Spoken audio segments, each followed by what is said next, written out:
बाहर गर्मी करते हैं, पंखा, कूलर, एसी, कितना कुछ ये होता है।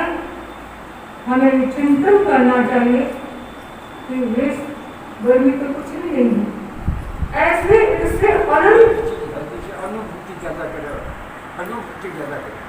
अनुभूति ज्यादा करे, क्योंकि चिंतन सामने होता है ना, सामने चिंतन रखे ना, तो ये इससे अनंत गुना गर्मी को हम भोग चुके हैं। नारक के कई बार नारक में जाके आ चुके हैं, वहां की गर्मी हो ऐसे जुड़ते हैं नारक के जीव। जैसे अभी गर्मी में पत्ते पीले पड़ जाते हैं, सूख जाते हैं, कुमला जाते हैं, वैसे नारक के जीवों का शरीर गर्मी से इतना त्रस्त होता है और वो प्यास के कारण ऐसे चिल्लाते हैं, रोते हैं, मुंह सूख रहा है, उनकी जीभ जारी कर जाती है, लेकिन पानी का नरक में पानी है। तब वो सोचते हैं कि नदी का नाम सुना है, देखते हैं नदी है यहाँ पर नरक में, तो नदी में तो पानी होता होगा बेचारे नारक के नदी के तट पर। और जो नरकपाल होते हैं उनको भी वो भी ले जाते हैं कि देखो प्यास लगी है, चलो हम तुमको वहां ले जाते हैं। और वहां ले जाकर देखते हैं तो क्या होता है, खोल खोल के गरम गरम उबलती हुई पील नदियों के पील और रक्त की नदियां प्रवाहित हो रही है, उसके अंदर नारक के जीव को डुबोते हैं। अब वो डूबते हैं तो तरसते हैं, चिल्लाते हैं, बाहर आने की कोशिश करते हैं, लेकिन आगम में ऐसा बताया है कि नदी के दोनों तट पर छुरा भाला लेकर के नरकपाल खड़े, जैसे वो आने की बात कोशिश करते उनको छुरे भाले में बिंद करके वापस उनको अंदर डुबोते हैं। ये क्रम उनका निरंतर चलता रहता है। ऐसी भयंकर नदी, वैतरणी नदी, जो अशुभ कर्म करने वाले प्राणी है, वो व्यक्ति वहां जाकर के पैदा होते नाती में। तो इसलिए बताया कि वासु पूज्य ने वनिता जानी वैतरणी शिव सुंदर वर्गा मुस बनी। वनिता यानी क्या होती? वनिता वनिता वनिता नगरी भी है। वनिता किसका नाम है? स्त्री का नाम। स्त्री को कहते हैं वनिता, औरत के लिए वनिता शब्द आता है। वनिता नगरी भी है। स्त्री को वनिता कहा। वनिता को वैतरणी नदी की उपमा दी है जयाचार्य ने। जयाचार्य उपमा दी कि भगवान ने ऐसा समझा स्त्री के प्रसंग को, स्त्री की आसक्ति को, स्त्री के संग को, स्त्री के संबंध को क्या माना उन्होंने? वैतरणी नदी के समान दुख देने वाला माना। और ऐसा समझ करके उन्हें स्त्री के प्रसंग को छोड़ा। स्त्री के प्रसंग का मतलब है जहाँ भी आगमों में स्त्री की वनिता बोला उनको राक्षसनी तक की उपमा मिलती। राक्षसनी है वनिता, स्त्री राक्षसी के समान है जो पुरुष को किस प्रकार तक नष्ट कर सकती है। यहाँ स्त्री का मतलब है काम वासना। काम वासना को स्त्री का एक पर्याय माना है, उसको राक्षसी के समान, वैतरणी नदी के समान मान करके उसको त्याज्य बताया है। जो सिद्ध पुरुष होते हैं, साधक पुरुष होते हैं, आत्मा के होते हैं, वो इस काम वासना के अंदर नहीं जाते। तो वही पथ किसने अपनाया? वासु पूज्य स्वामी ने। स्त्री के प्रसंग को वैतरणी नदी के जैसे वैतरणी में दुख मिलता है नारी के जीवों को, वैसे ही उस प्रसंग को वनिता को ऐसा जान करके त्यागा और शिव रूपी सुंदरी को प्राप्त करने के लिए क्या किया उन्होंने? संयम स्वीकार किया। शिव रूपी सुंदरी कौन है? कौन है? मोक्ष। मोक्ष के सुखों को उपमा दी है आगमों में। वो उसको भी वनिता कहा है, ये भी वनिता है, काम वासना को भी वनिता कहा है, लेकिन उसको छोड़ करके इन सुखों में तो भोग के सुख क्या है? क्षणिक है, नाशवान है, अशाश्वत है, काचे। स्वामी जी ने जगह जगह जगह जगह काचा कारमा, पुत्र सुख कारमा, पुत्र सुख काचा, ये नाशवान है, अस्थिर है, इनमें कुछ शाश्वत सुख नहीं है। इन अस्थिर सुखों को त्याग करके मोक्ष सुख का स्वाद कौन दे सकता है? जो संयम के तत्व पर आगे बढ़ता है। तो शिव रमणी, रमणी का मतलब भी औरत होता है, वनिता का मतलब भी औरत होता है, रमणी का मतलब रमणी को, स्त्री को भी रमणी कहा जाता है, लेकिन वहां मोक्ष रूपी सुख को रमणी कहा है कि सांसारिक स्त्रियों को, सांसारिक काम वासना, भोग वासना को छोड़ करके मोक्ष रूपी शिव सुंदरी, सुंदरी का मतलब स्त्री होता है, उपमा तुलना बड़ी अच्छी की है। मोक्ष रूपी शिव सौंदर्य को प्राप्त करने के लिए साध्यता करता है, साधना करता है, तो मोक्ष रूपी सिर्फ सौंदर्य का आनंदन करके वो अक्षय आनंद का अनुभव करता है, जो कभी भी खत्म नहीं होता। इस सांसारिक सुख तो खत्म होने वाले हैं और उत्तर नरक की तरफ ले जाने वाले हैं, लेकिन ये मोक्ष के सुख हमें सिर्फ मुक्त बनाने वाले हैं। साधु शुरू बता रहे ओम ह्रीं नमो आगर्यान ओम ह्रीं नमो उवज्जायान ओम ह्रीं नमो लोके सब्बसाहुरं ओम ह्रीं नमो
आराध्य के चरणों में नमन। उपस्थित गीत राग की चेतना में को जगाने के लिए उत्सुक भाइयों बहनों,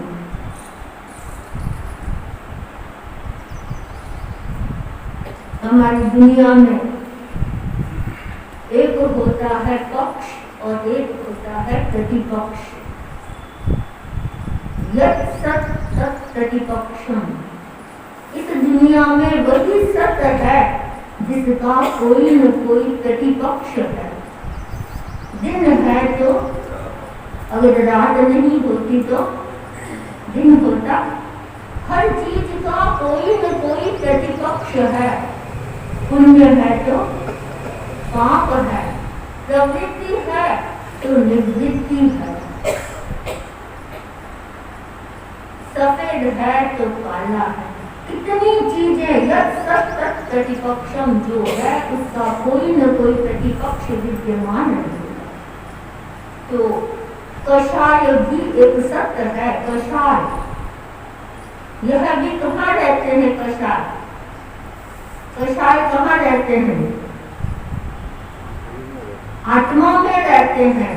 इसलिए आत्मा में रहने के कारण कषायों को भी आगमों में कहीं कहीं अध्यात्म कहा जाता है। अध्यात्म, अध्यात्म का मतलब आत्मा में रहने वाला, अंतर में रहते अतः है आध्यात्मिक भाव। यह भी आध्यात्मिक भाव है आत्मा में रहने के कारण।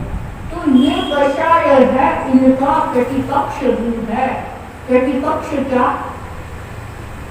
क्या हम क्रोध पर विजय प्राप्त कर सकते हैं? कर सकते हैं। क्यों? क्योंकि क्रोध है तो इसका प्रतिपक्ष भी है। क्रोध का प्रतिपक्ष क्या है?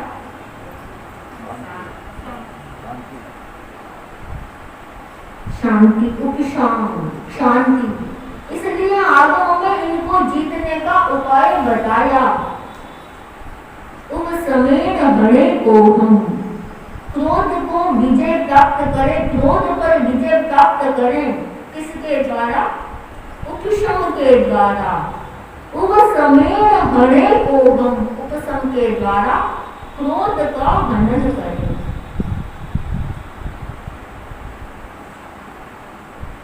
लेकिन उपशम की चेतना के लिए हमें अभ्यास करना पड़ेगा।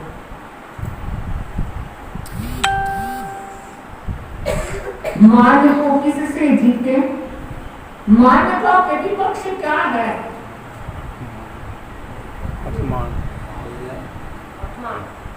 मान का प्रतिपक्ष किससे जीते? इसको हम विनय से, मृदुता से, माया को आर्जव भाव से,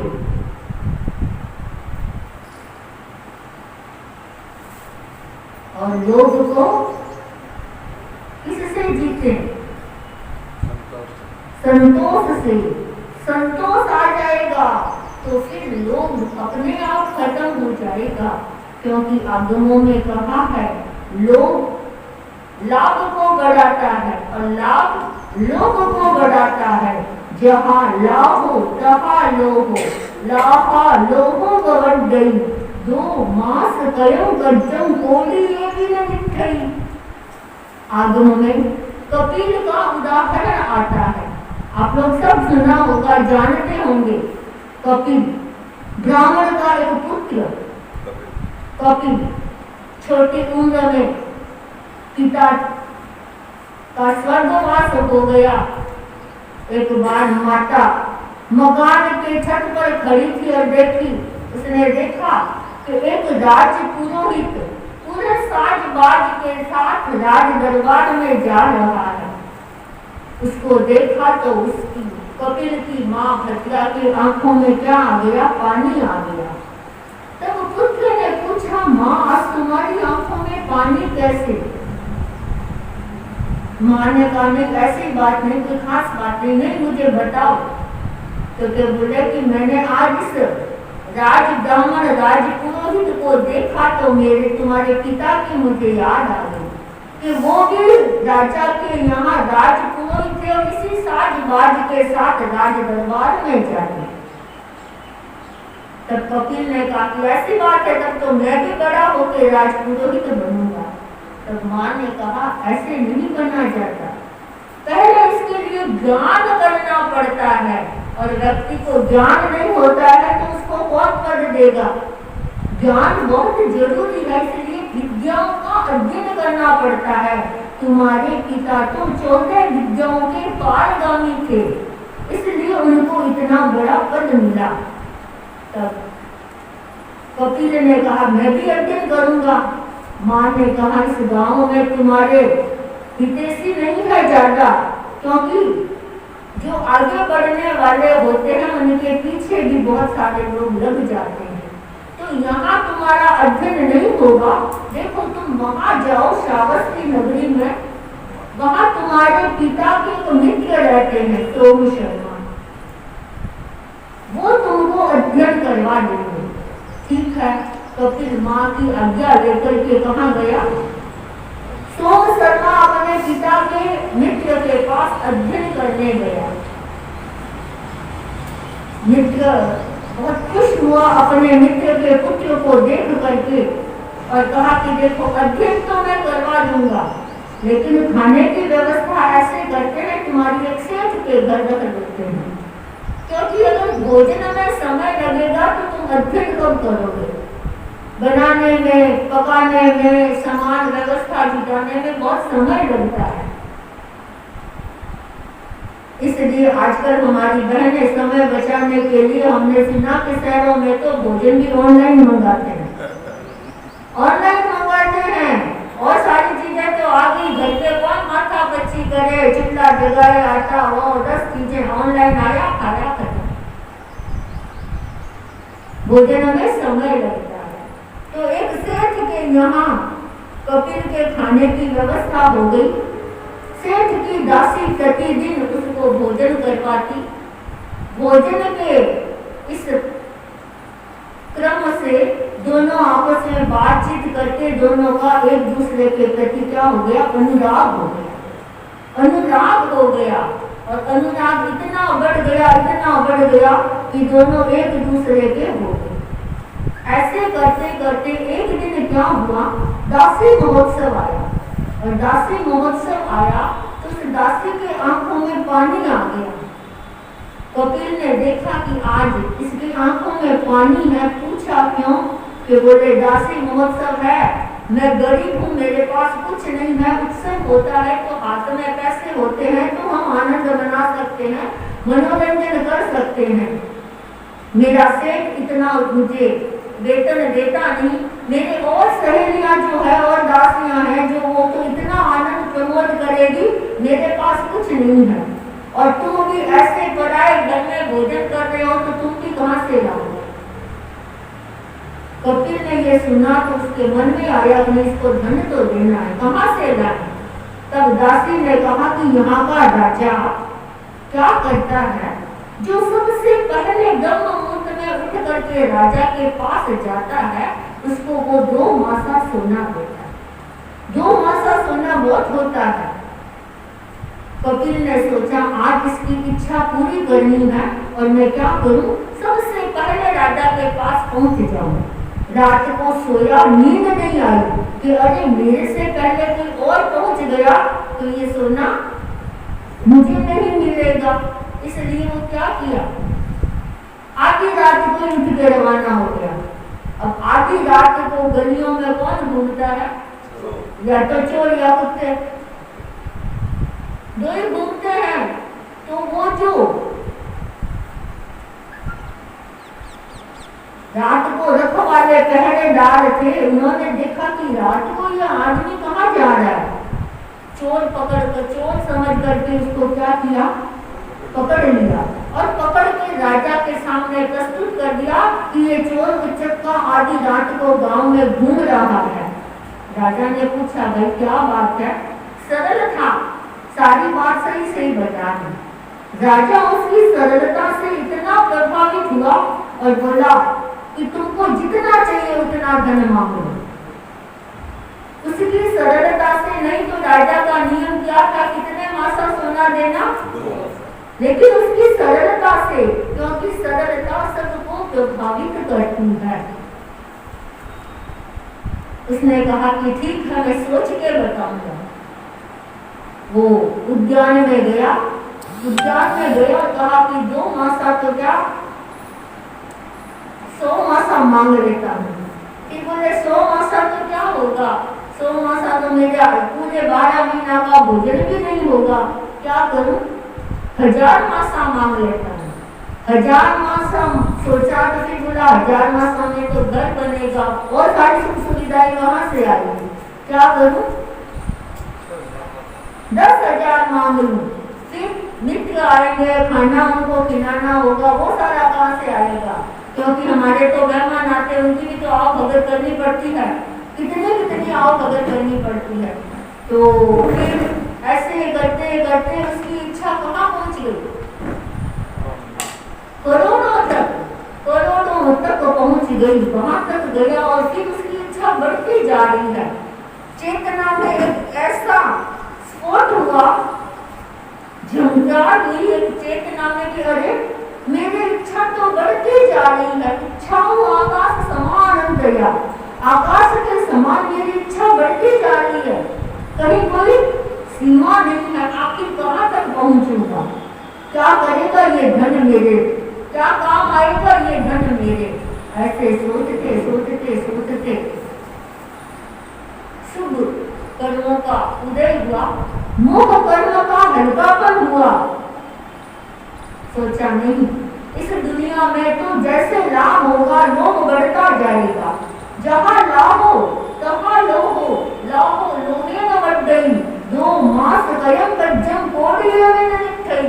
2 मास सोने से इसको क्या था, प्रयोजन था, और अब वह कहाँ तक पहुँच गया, करोड़ों तक पहुँच गया, लेकिन फिर भी इसकी इच्छा शांत नहीं हुई। चेतना में परिवर्तन आया, सोचा नहीं, वही उद्यान में बैठे उसने क्या किया, अपना मोच कर दिया, साधु बनने के लिए तैयार हो गया। राजा ने सोचा कि 2 घंटे हो गए, 3 घंटे हो गए, अब तो वो सोच के आया होगा।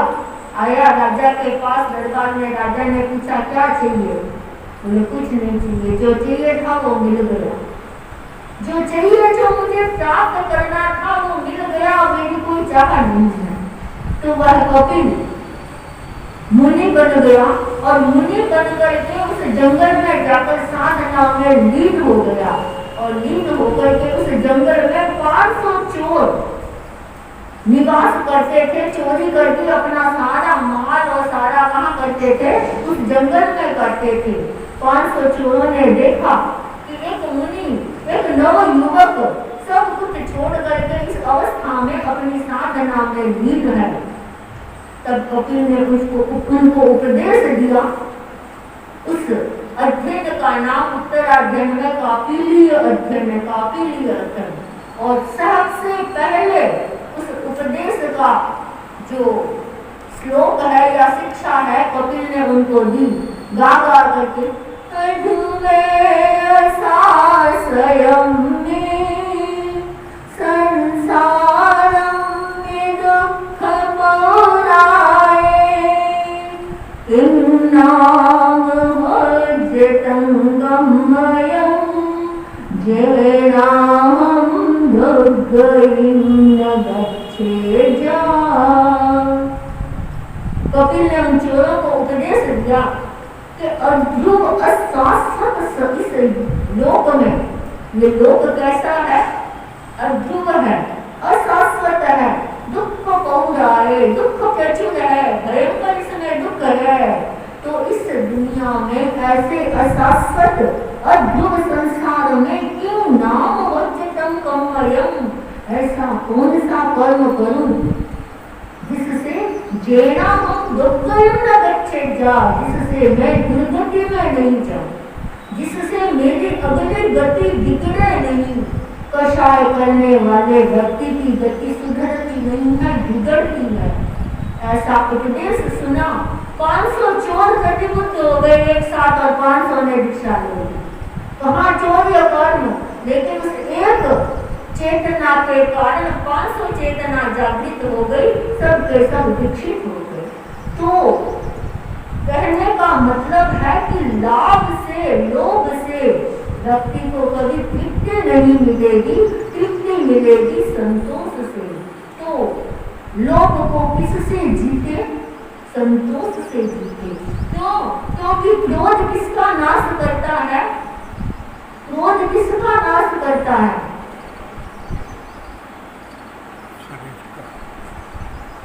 ओहो, प्रीतिपणा से।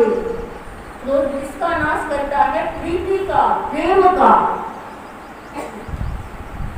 वर्षों वर्षों का प्रेम क्रोध की एक चिंगारी लग जाती है, टूट जाता है। आचार्य श्री तुलसी ने भी कहा है, कितना सुंदर, क्रोध परस्पर दर्पी नारो, शिष्टाचार सदारो।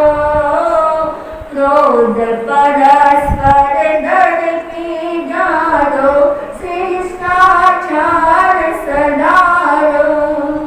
खिन भर में तिनके जो तोड़े, खिन भर में तिनके जो तोड़े। बोले वचन मुख हारो, छोड़ो क्यों कोनी क्रोध न सो। थारी आँखों में लोही रो, छोड़ो क्यों कोनी क्रोध न सो। थारी अक बक बक नैनी पड़गी, मारे दूजान कारण नाग जूझ सो। प्रेम परस्पर दर की जानो, शिष्टाचार सदारो। खिन भर में तिनके जो तोड़े, बोले वचन मुख खाओ। तो क्रोध क्या करता है? किसका नाश करता है? प्रीति का नाश करता है, प्रेम का नाश करता है। और मान, मान किसका नाश करता है? विनय का। ओहो, पीड़ितपणा से ही मानो विनय नाशनो। मान किसका नाश करता है? विनय का नाश करता है। और माया किसका नाश करता है? माया किसका नाश करती है? आत्मा के तो सारे कसाई नाश करते हैं, सारे कसाई आत्मा को भटका रहे हैं यहाँ। माया किसका नाश करती है? माया मिथ्या नाश है, माया मित्रों का। क्योंकि एक बार आप कपट करोगे, किसी मित्र के साथ धोखा करोगे, आपकी मित्रता टूट जाएगी।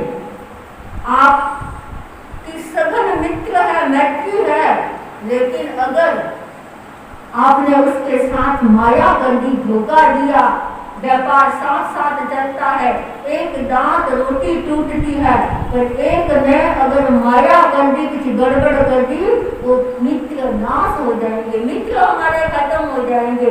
इसलिए माया किसका नाश करती है? मित्रों का नाश करती है। और लोभ किसका विनाश करता है? संतोष से तो मोह को जीतना है, वो तो जीतने के साधन बताए। ये चार कषाय किसका नाश करते हैं, हमारी ये चर्चा है। आत्मा का तो सब नाश करेंगे, लोगों शब्दों के नाश है, लोग सब कुछ खत्म कर देता है।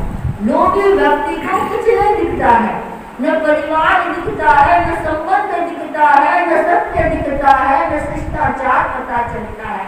लोग जब व्यक्ति के भीतर जाग जाता है तो सब कुछ खत्म हो जाता है। तब न विनय रहता है, न मित्र रहते हैं, न संबंध रहता है, न परिवार रहता है। इसलिए आगमों में 10वें कालिक में कितना सुंदर कहा, कोहो पीड़ितपना से मानो विनय नासनो, माया मिटानी ना से ही लोगों सबपना से, लोग सब कुछ खत्म कर देता है। और इनको जीतने के साधन क्या हो गए, उपसमेत बने को हम, उपसम से क्रोध को जीते, मात को विनय से जीते, माया चज्जव भावेणम, माया को आर्जव भाव से जीते, और लोभ को संतोष से जीते। तो ये कषाय हमारे भीतर विद्यमान है। हम जब जब क्रोध आए उपशम की साधना करें। क्या आचार्य श्री महाप्रज्ञ जी जैसे हम कह सकते हैं क्या कि 90 वर्षों के जीवन में मुझे याद नहीं कि कभी गुस्सा आया, 90 वर्षों के जीवन में कभी मुझे गुस्सा आया, क्रोध आया, आज तक मुझे याद नहीं, कोई बचपन में 1-2 बार आया। और हम अगर इतना भी कर दें कि एक दिन में मुझे गुस्सा नहीं आया, तो भी हमारी बहुत बड़ी साधना हो जाएगी। चतुर्मास का समय है, अभी तक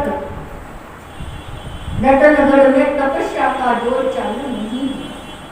आज पता होगा आपको, आज अहमदाबाद में 1000 लोगों का एक साथ पारण है। 1000 यानी 55 नहीं, 17 नहीं, 15 नहीं, कितना हो रहा है वहां, 16 रंगी, 16 रंगी यानी 16 व्यक्तियों ने 16,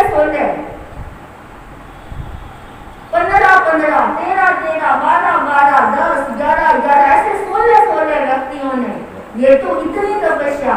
और इसके अलावा 21 साल की एक लड़की ने मांस खमन, और कितने मांस खमन, पता नहीं आज कितनी तपस्याएं वहाँ है। छोटे छोटे बच्चे 1000 से ऊपर हो गए, लेकिन इतना पारना है। और यहाँ अभी तक रतनगढ़ कुंवारा बैठा है। कुंवारा यानी कहते हैं कि इकट्ठाई हो जाती है तो वो कुंवारा नहीं रहता, तो रतनगढ़ अभी तक कुंवारा है। तपस्या का दौर चालू नहीं है। सावन भादवा ये मौसम है। हमारे बहने लोग बोलती है क्या कि घोड़ा गंगोल में नहीं दौड़ी तो कर दौड़ती, जैसे बोलते हैं।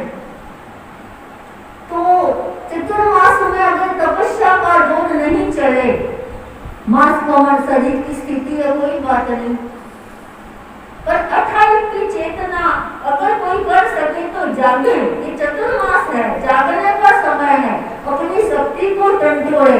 हम अगर प्रेरणा नहीं देंगे, देखो ये भूख तो सुबह उठते ही लगेगी। क्यों?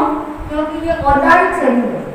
औदारिक शरीर को तो उठते ही भूख लगेगी, पर इस औदारिक शरीर पर भी कभी कभी तो आत्मा का शासन करने दो, आत्मा का शासन। क्योंकि औदारिक शरीर तो जैसा कि कहा है, औदारिक तन जे हने दिनों गए भूख लगे रे, सुराते से ठार रे, कारण हुए ते भागे रे, सता सुदा परी सहनो ही लो। ये भूख बड़ी से सहना मुश्किल है, लेकिन असंभव नहीं है।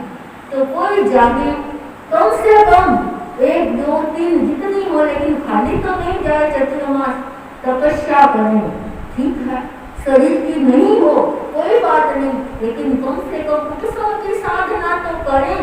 इसमें तो आपको ये नहीं है कि भूख लगेगी, संकल्प करें कि आज मुझे दिन में गुस्सा नहीं करना है, कैसी भी परिस्थिति आए।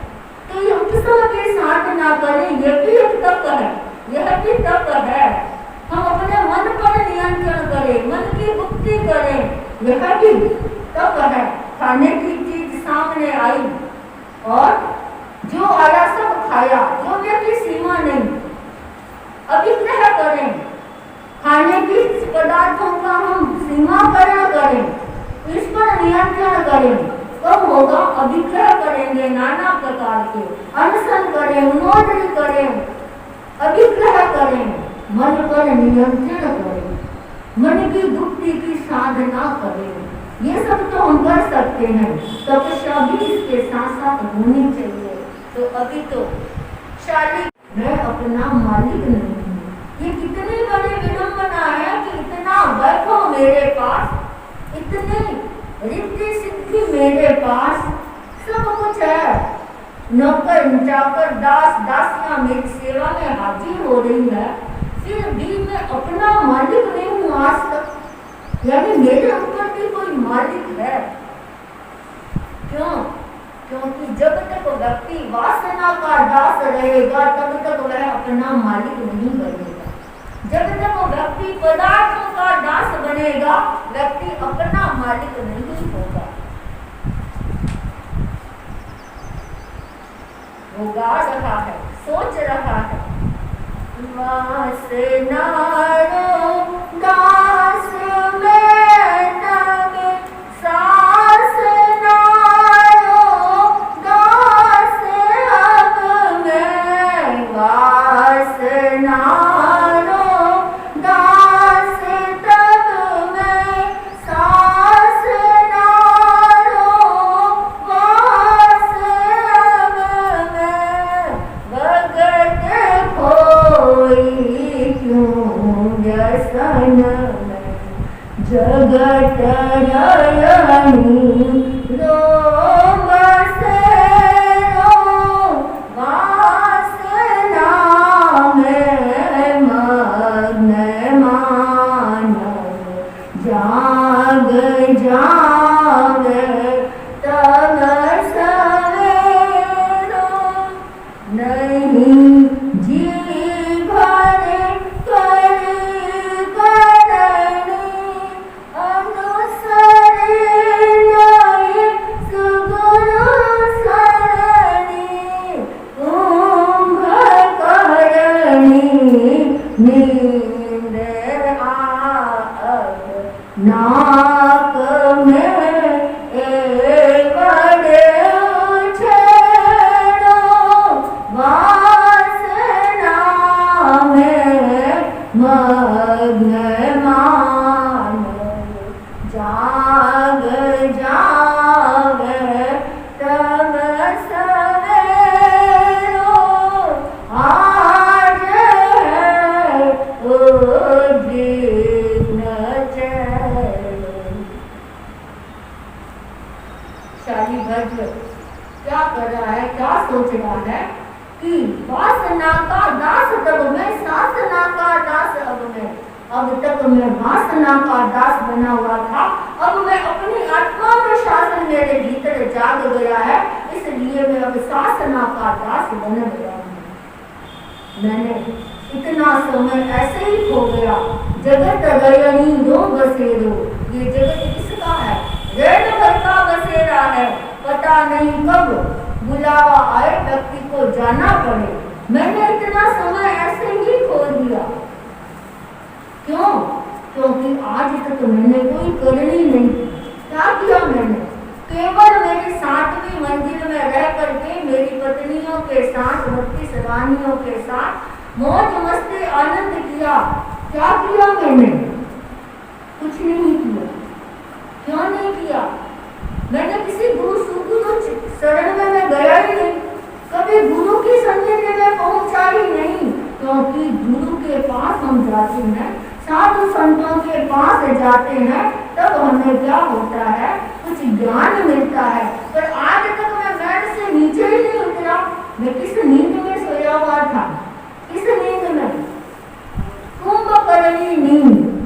कुंभकर्णी नींद क्या होती है पता है? कुंभकर्ण कौन था? रावण का भाई। और वो इतना खतरनाक था कि देवताओं ने उसे श्राप दे दिया कि तुम 6 महीने सोए रहोगे, ताकि उत्पात नहीं मचाएगा। अब रावण का और राम का युद्ध हुआ, तब कुंभकर्ण की आवश्यकता हुई, लेकिन वो तो कितने महीनों तक सोया पड़ा रहेगा? 6 महीने। तब उसको जगाने के लिए क्या किया? ढोल नगाड़े बाजे, नहीं उठा। हम जब घर में थे या दीक्षा लेकर कुछ साल तक ऐसे ही सोते थे, तो हमको कहते थे कि तुम गर्मी नींद रहना, तो पूरा दुनिया जाग जाकर सारे बड़े ढोल धमाका कान में बजा दो तो तुम नहीं उठा। तो नींद का अपना अपना होता है, अनेक तरह की नींद होती है। आगमों में कितने प्रकार की नींद का वर्णन आता है? 5। कितने प्रकार की नींद? आप लोग नींद तो लेते हो? नींद लेते हो या नहीं लेते? सोते हो क्या सर? कौन सी नींद सोते हो?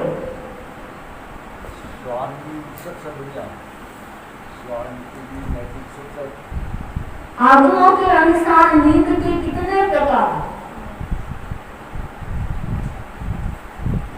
चंपालाल जी ने 5 प्रकार तो बता दिए, सही बताए आपने। अब वो है कौन से बता दो, वो समझा बताएगी।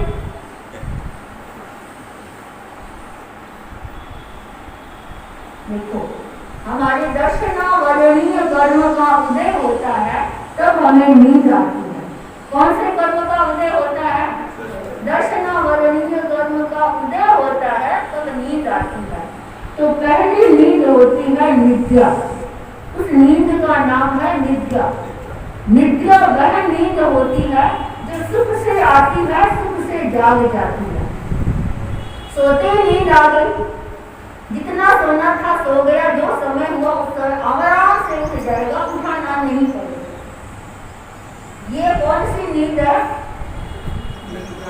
निद्रा सुखपूर्वक आती है। हम देखते आते श्रीमास्टर जी को काम करवाते आगमों का, और इसमें 10 मिनट कार्योत्तर करवाते, इतने गाड़ी 10 मिनट में नींद ले लेते, सोते ही नहीं।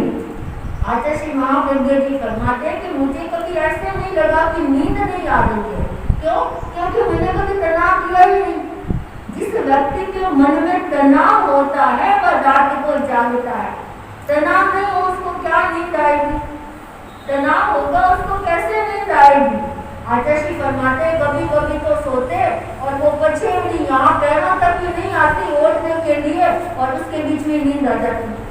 सर्दी में कपड़े ओढ़ते हैं तो बोलते कभी कभी तो वो शोर या चक्कर वो पैरों तक आती और नींद आ जाती, ऊपर तक आती नहीं और नींद आ जाती थी। इतनी सुखपूर्वक नींद आना और जाग जाना, ये नींद का कौन सा प्रकार है?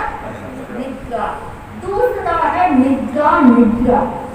उस नींद का नाम है निद्रा निद्रा, जो आती तो बहुत अच्छी से है, लेकिन उसको जगाना बहुत मुश्किल होता है। व्यक्ति जगा जगा के थक जाता है, लेकिन उसकी नींद जल्दी से जगती नहीं है। वो नींद कौन सी होती है? निद्रा निद्रा। और टचला टचला नींद, टचला तीसरी नींद का नाम क्या है?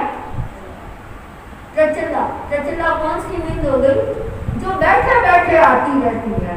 बैठे बैठे बहुत सारे व्यक्ति होते हैं, ये नींद प्राय व्याख्यान में बैठे हैं, लेकिन लटके शुरू हो जाएंगे, झटके शुरू हो जाएंगे। इस नींद का नाम क्या है? टचला। और जो चलते फिरते कुछ भी काम करते आती है वो नींद क्या है? टचला टचला। कुछ व्यक्ति ऐसे होते हैं जो चलते चलते भी नींद लेते हैं। जब दर्शनावरणीय कर्म का इतना सघन उदय होता है तो व्यक्ति चलते फिरते भी नींद लेते हैं। हमारे परिवार में एक सदस्य था, उसको ऐसे ही नींद आती थी।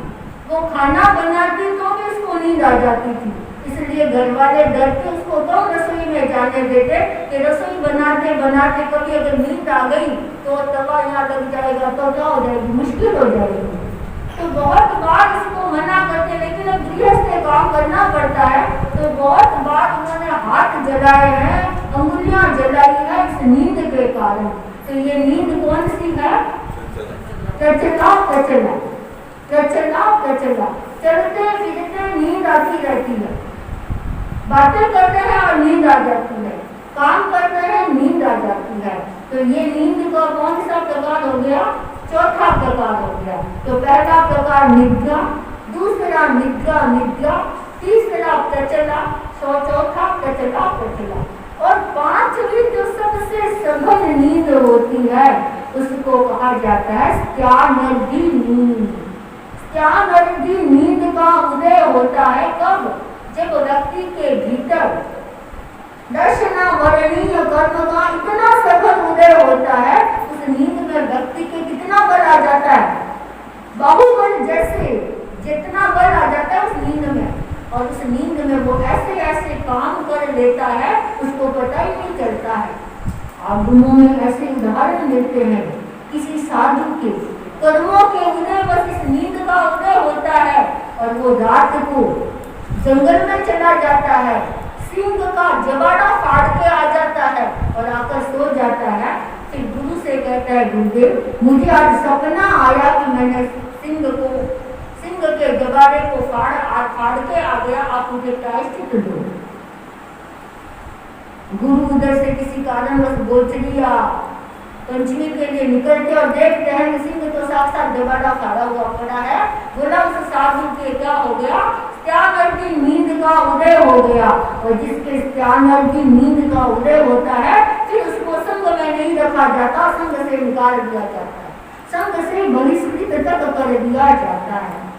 रात को साधु सोए हैं, स्त्यानर्दी नींद का उदय हुआ और सब साधु सोए, उन साधुओं के मस्तिष्क को ऐसे फोड़ता है जैसे घड़े फोड़ते। इतनी भयंकर नींद होती है स्त्यानर्दी नींद। और इस नींद में ये जो कायिक जीव है इस नींद में ही सोए पड़े रहते हैं, इसलिए इस नींद में जागरण होता ही नहीं है। इतना भयंकर नींद का उदय होता है स्त्यानर्दी नींद। तो नींद के ये 5 प्रकार हो गए। सबसे जो निकृष्ट नींद है वो कौन सी नींद है? स्त्यानर्दी नींद। त्रिनद्दी आगों में इसको बोलते हैं त्रिनद्दी। तो स्त्यानर्दी नींद का उदय हो जाता है, फिर व्यक्ति के न साधुपन रहता है न श्रावकपन रहता है, सम्यक भी नहीं होता है, वो भी चला जाता है जहाँ तक होता है। तो इस नींद का उदय होता है। तो शाली भद्र तो अपने आप को कौन सी नींद में अभी तक बता रहा है कि मैं कौन सी नींद में सोया हुआ हूँ अभी तक, कुंभकर्णी नींद। आज तक मुझे किसी ने जगाया नहीं, मैं कुंभकर्णी नींद सोया हुआ हूँ। कुंभकर्ण को जगाने के लिए कहा गया, शास्त्रों में आता है कि बहुत ढोल धमाके बजाए, कुंभकर्ण उठा नहीं। आखिर आचार्य श्री तुलसी ने लिखा है कुंभकर्णी नींद आए, नाक में एवड़ उछेरो। एवड़ यानी एवड़, ये गुर्जर बहन को पता होगा। एवड़ यानी भेड़ों बकरियों का समूह। बोले वैसे तो ये कुंभकर्ण उठेगा नहीं, इसलिए क्या करें, इसके नाक में एवड़ डाल दो। यानी गाय बकरी बकरी और भेड़ है वो घुसा दो, वो नाक में जाएंगे और वो नाक में ऐसे ऐसे करेंगे तब इसकी नींद उठेगी। तो कुंभकर्ण को जगाने के लिए ये उपाय काम में लिया गया कि उसके नाक में एवड़ उछेड़ा गया, एवड़ डाला गया और फिर वो खुजली सी हुई। कुंभकर्ण को इतना भयंकर क्रोध आया कि मेरा समय पूरा हुआ नहीं 6 महीनों का, उससे पहले मुझे क्यों जगाया गया। तो हम सब भी अभी तक ये सुन रहे हैं कि वो तो कुंभकर्णी नींद में सोया था, पर हम अपना चिंतन करें कि हम कौन सी नींद में सोए हैं। क्या अब हमको भी ये प्रयत्न करना पड़ेगा कि हम लोग जो कुंभकर्णी नींद सो रहे हैं उनके नाक में भी एवड़ डालना पड़ेगा, एवड़ डालना पड़ेगा। वो एवड़ प्रेरणा का एवड़ होगा, वह एवड़ साधु संतों की सन्निधि से जो ज्ञान होगा वो होगा। ये एवड़ जब नाक में घुसेगा तब हमारी कुंभकर्णी नींद खुलेगी। तो शालीभद्र सौभाग्यशाली था कि एक घटना ने उसको प्रेरित कर दिया, उसकी राह मुड़ गई और राह ऐसी मुड़ी कि वो अब करने के लिए तत्पर हो गया। अब एक पद्य और हम कर देते हैं। अपनी शान पसारियों में बने रहो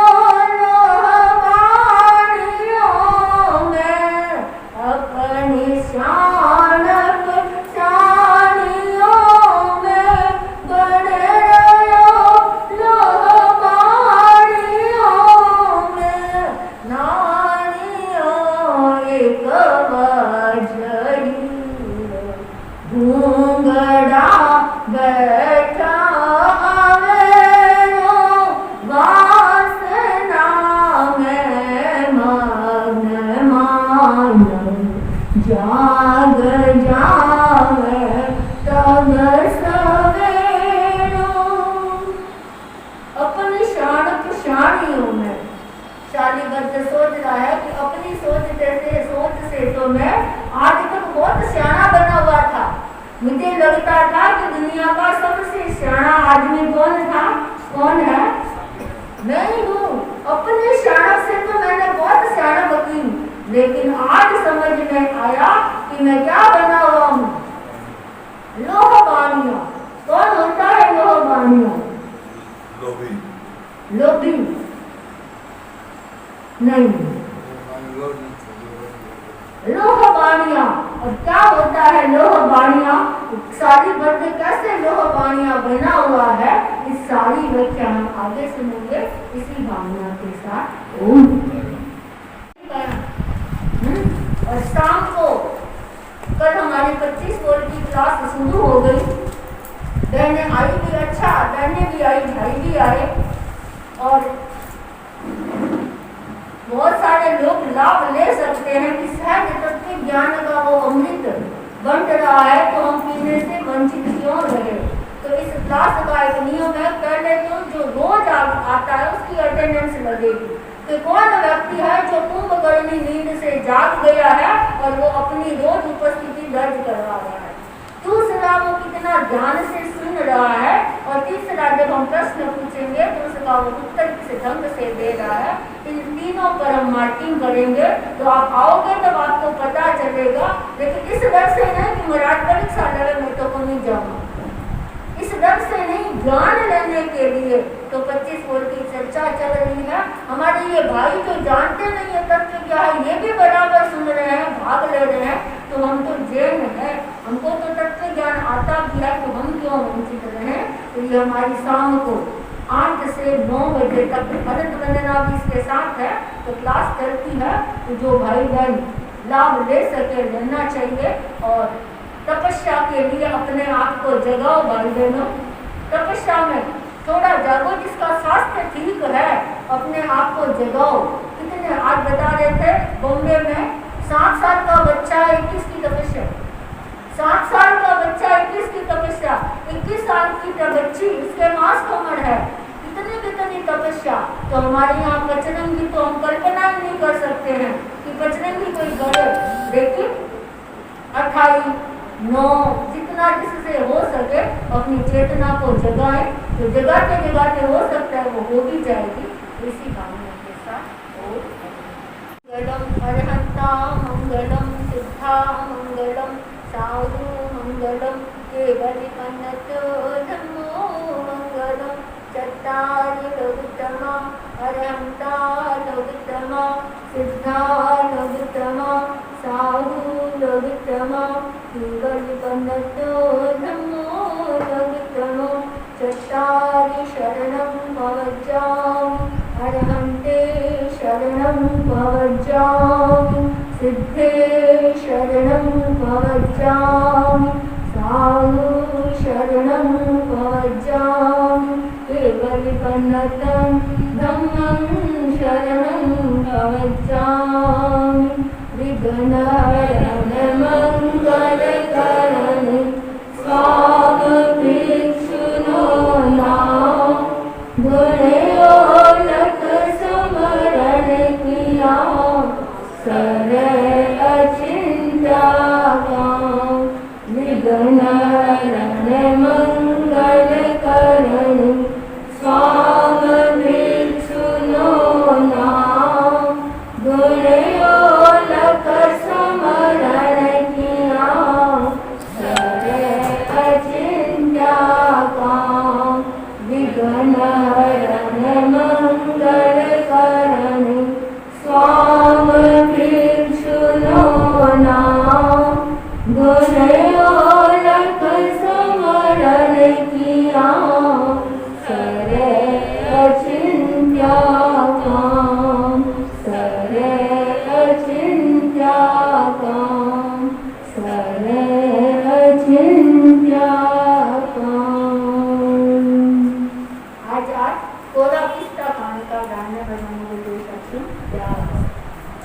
बारिश है और आज उपवास की बारिश में सीमा जी बैठती और आकर्षण की बारिश में पुष्पा जी बैठ। एक ही वस्तु को सर्व सोने को एक ही वस्तु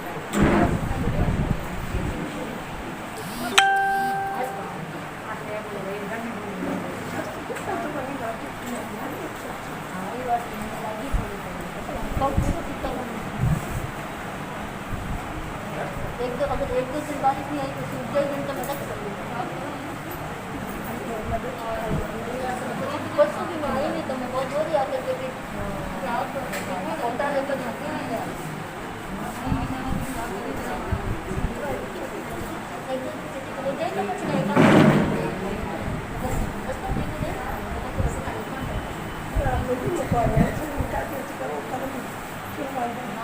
सही बात है सब आने जाने की दिक्कत हो गई तो अलग बात है राजभोज भी आई थी बात